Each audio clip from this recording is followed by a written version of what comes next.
Susan Warner. I just wanted to say welcome. I'm so glad to have you all here. And what a pleasure it has been getting to know Lynette and John. And we're so proud to host your exhibition, Lynette. It is so important and beautiful. Thank you for giving voice to people who didn't have one. Thank you. Handsome Dwayne is our docent. Thank you. Do some work before I get the applause. I am Hanson Dwayne. I'll be your docent today. I'd like to thank you all for coming. We have a lot to see. We have a fine collection of old masters here, and we don't want to spend all of your time, so let's get right into it. We'd like to start right over here with Piet Mondrian, who of course was a Dutch painter. He was hoping to be married to his girlfriend Agatha. Well, unfortunately, her father put the stop to that. He wasn't making a lot of money. She was actually a fairly famous painter at the time, and he would have had to rely on her money, which of course, no man really wants to do. So it's understandable. In any case, we're going to move on. That would have been embarrassing. That would have been very embarrassing. Over here, we have, of course, Jackson Pollock, the abstract expressionist from the New York School. I believe also his wife did dabble in some paint. Yes, she was a Sunday dabbler. Over here, we have, of course, the Carl Andre. Unfortunately, Carl Andre did have a bit of controversy during his tenure. There was that incident with his Cuban wife who apparently committed suicide jumping off the 34th floor of their apartment building. Wasn't it a little more suspicious than that? Wasn't she known to be afraid of heights? Well, yes, and apparently she got over that. But didn't your neighbors hear them arguing, and he had scratches on his face? He was gardening. Maybe someone heard a woman shouting, "No, no, no." Well, they probably misheard. You know, probably about the hoe, right, with the gardening. Could be. That would make more sense. Or they were Honestly. just, he was trying to prevent her, right? And his voice register went up. Anyway. Yes, so we'll move right on. Here we have Toyo Hashimoto's, who named himself Toya after the 5-needle pine tree he saw in his backyard. He loved it so much he called himself Toyo. He loved painting women. Women dressing, bathing, combing their hair, and ducks, interestingly enough. I like painting ducks. Here. All right, over here, we have Yusuf Kreshesh, fine painting of Jadwiga, who, aka Hedwig, she was called as well. She was due to marry William of Austria, who she was going to be his queen in Poland, of course, I should say. But the Polish nobility didn't like William very much, and so they crowned her king instead, and booted William out of the country. She never did marry William. She was king until her death in Poland, one of the first female kings. Apparently she did well. How, I don't know, but she did well. Over here, we have Basile. Basile's fine painting here. Basile, of course, a very interesting character who his parents wanted him to be a doctor desperately, and he wanted to be a painter. He apparently was inspired by Delacroix, so he wanted to paint. So they said, okay, you can paint if you can move to Paris. You can paint as long as you also attend medical school. Well, he failed out of medical school, and he kept right on painting.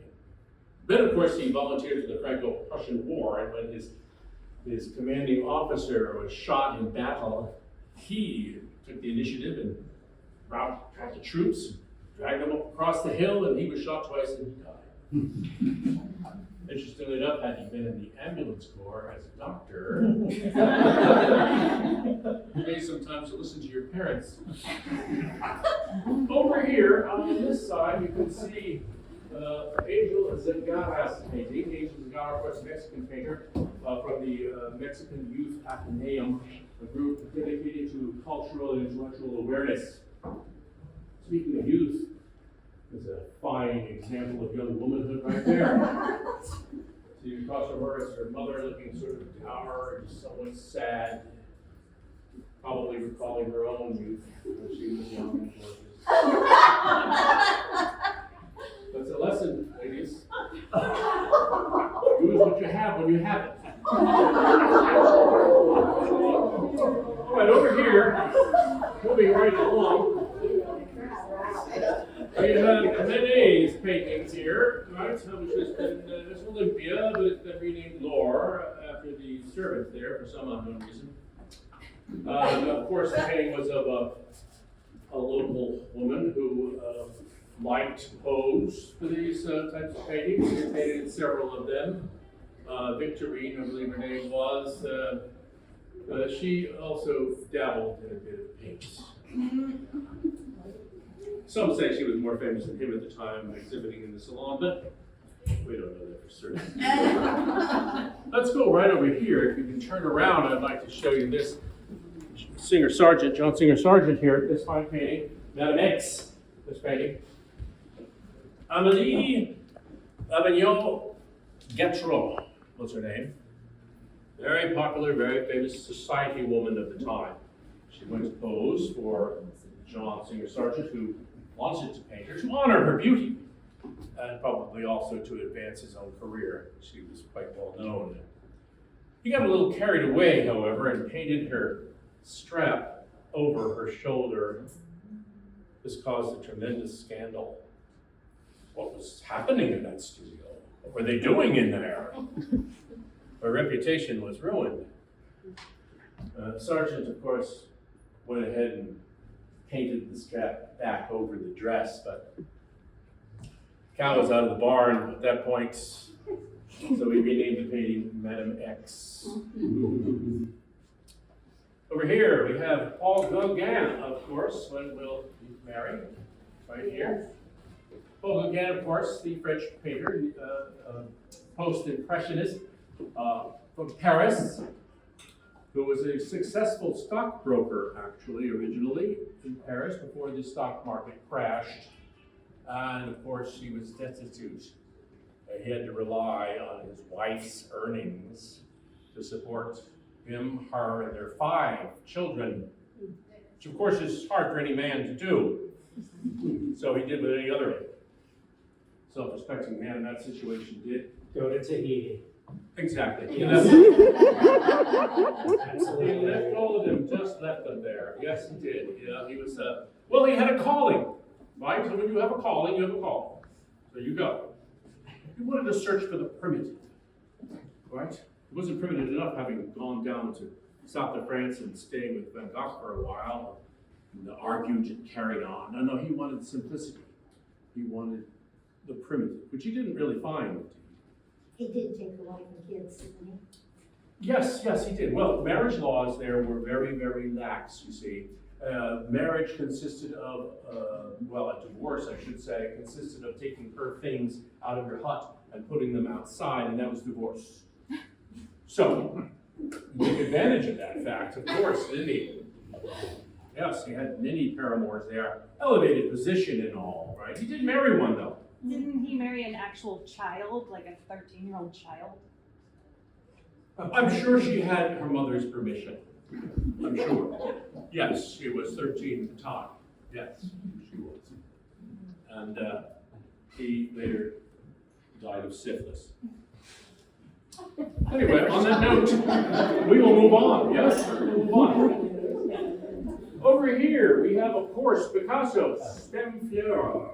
Picasso, of course, very prolific playwright, sculptor, painter, set designer. What didn't he do? He was inspired by Matisse to try lots of things, so he certainly did. He was also very prolific in the amorous arts as well. Yes, having had 4 children by 3 different women. Indeed, he did. One of which, of course, who produced 2 of these children, is depicted in this painting, Françoise, who has the distinction of being the only woman who actually left him, rather than he leaving her. She said he abused her. Nobody took that seriously. Not at all. Well, obviously, he left her, so he must have been somewhat committed to her. Yes, must have been somewhat committed. He was certainly considered committed to parts of her, as are depicted in this painting. Over here we have Leonardo da Vinci, of course. Yes, Leonardo, who was a famous procrastinator. He's more famous for things he didn't finish than he did. He never even declared the Mona Lisa completely finished, right? And he was able to draw the female form and male form, actually, so exactly, so realistically, which is really not a surprise, given that he actually, in his life, dissected more cadavers than most doctors. I would like to start right here with this Fragonard, this fine woman holding these puppies. Fragonard. Didn't his wife paint some things that have been attributed to him? Yes, there are apparently. Some people say that his wife painted some of these, but There's no proof. there's no proof. Yeah, right, There's right. no real proof. I'm sure, the better ones were his, I'm sure. Yeah. Yeah, undoubtedly. Yeah, which leads me on to this one here, which we know very, very little about, this Black Madonna here. We assume it's painted by a man because it's so well done. And it was probably painted in the African continent, the Caucasus, or Eastern Europe.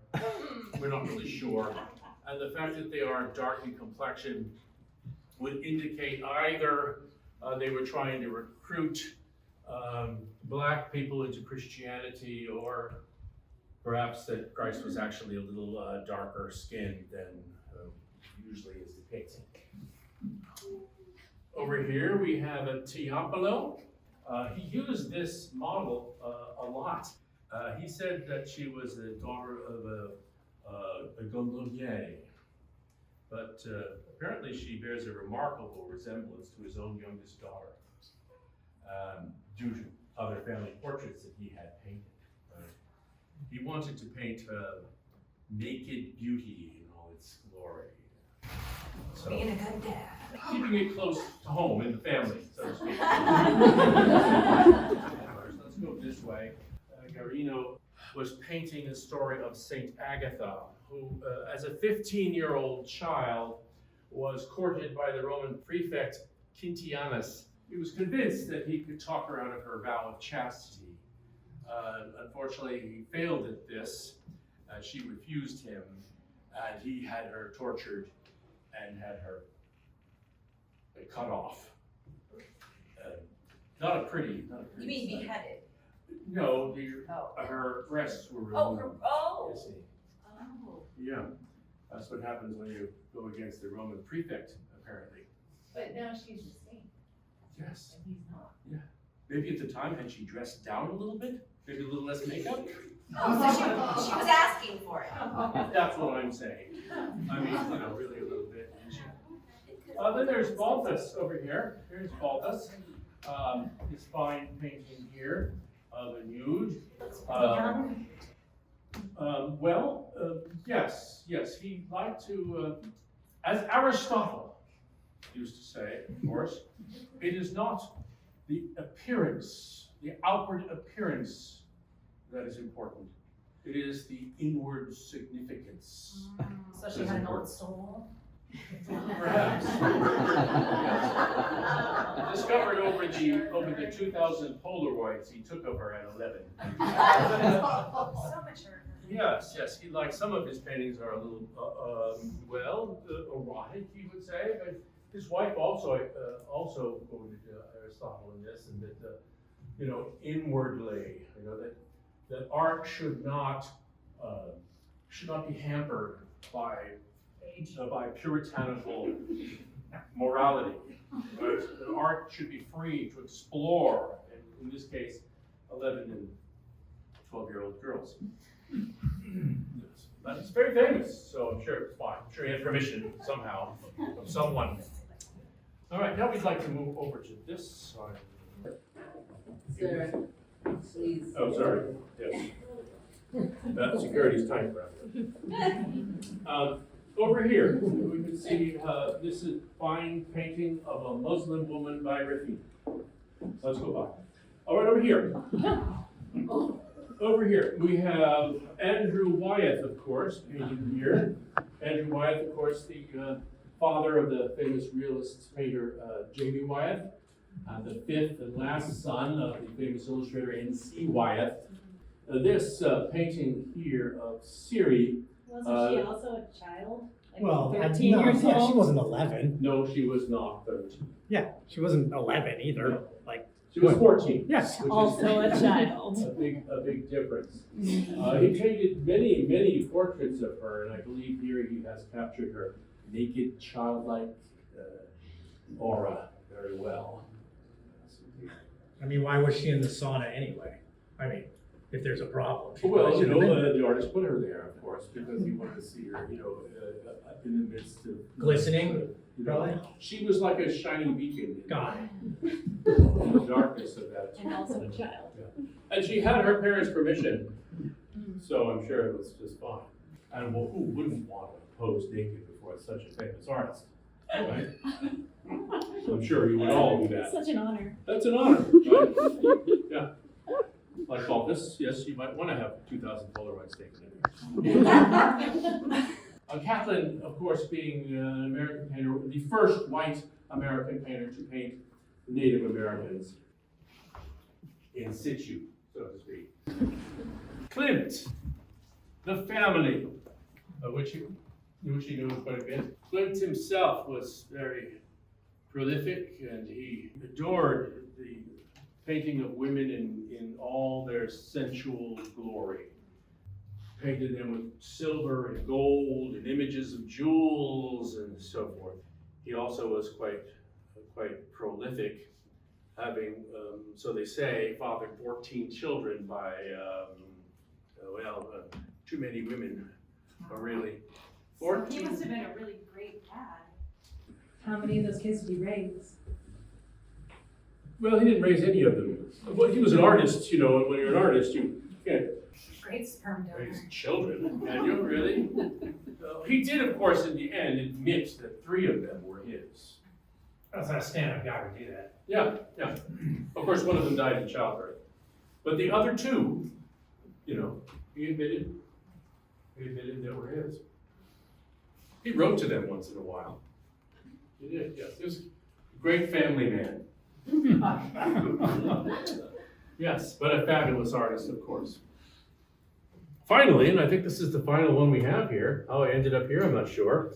But this is, of course, de Kooning's work, one of several of his women series, right, in which he has 5 or maybe more, but women series, he Is called there a them. question about whether they were women? What's the air quotes for? Well, no, he just had a somewhat sour attitude. Of course, and I have to get this right now because this is important. This is a critic that said that Harold Rosenberg, of course, right, the art critic, said that his artworks were significant, though its historical context about the post-World War II history and the American feminist movement. Right? Feminists, of course, said they were degrading and violent. Some said he was going through a messy breakup or something. That could have something to do with it. Oh, there you have it. I'd like to thank you very much for coming today.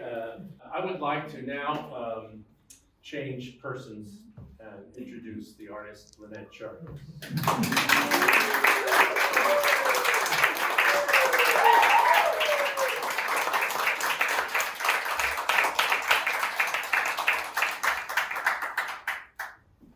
So I I would like to do some thank yous. It would be remiss not to.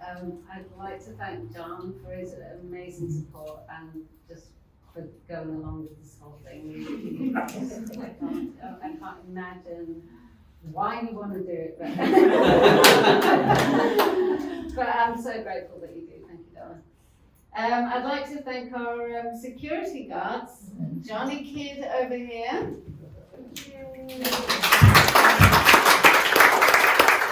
And Vera Serendi over here, thank you guys. I'd like to thank Ricardo de la Torre for the amazing I'd like to thank Phil Roach for hanging the show because he did a stunning job. Anyway, yeah, an impeccable job of hanging the show. It was just amazing to see him work. I'd like to thank our participating audience, Heather. And I think Becky, Noel joined in. Who else? Megan, thank you, Megan. That's great too. And thank you for joining in the fun and actually getting it. Sometimes we have audience members who get really upset, and that makes me sad because it's kind of like an exaggerated version of what I got in school when I went to visit a museum and heard the docent tour, but they just edited all these indelicate details out so that you would applaud the artist. And you know, we all deserve a place in history. We all deserve to have our experiences. Our lives need to be visible, and we all deserve a place. So, so that's kind of the reason why this whole thing exists. I'd like to thank Susan Warner, our executive director, who, where are you, Susan? Thank you for being all of this. I know it can be a bit difficult to kind of figure out what's going on when you're not actually see it, but you got it. You just completely got it, and I appreciate that. Thank you, Susan. Yeah. And all the staff at Lakewold that have just been very welcoming and polite and helpful and just run like a well-oiled machine. And I've really enjoyed my experience here. I hope you did too. Thank you.